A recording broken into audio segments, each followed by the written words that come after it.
You can easily turn clipboard content into a brush as well inside of GIMP.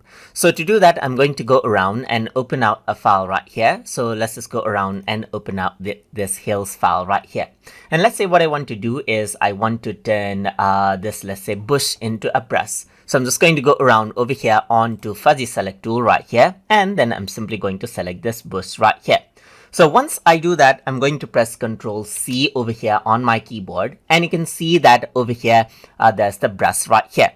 So now in order to turn it into a brush, I'm going to go around onto edit right here, and then I'm going to go around onto paste as, and then over here you can see that new brush is an option. So if I were to go around and click on new brush, then it allows me to go around and select out my brush name. So I'm just going to go around and say bush right here.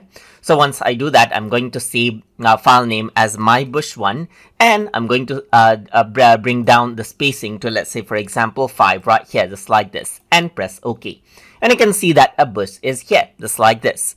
I'm going to go around onto file, onto new right here, just like this. And once I do that, you can see that I can take around my brush and simply go around and brush it out. So this is saved, as you can see right here. So it's not just on the clipboard. So if I were to go around and press Ctrl C right here, this does get replaced, as you can see, but this bush is as it is. A basic dynamic is applied onto this, as you can see, but you can also go around, utilize color from the gradient, as you can see right here, and any other dynamics as well, just like this. But let me just go around and keep it dynamics off, and you can see that this is what you have, and the bush is a permanent brush that is saved, as you can see right here, just like this.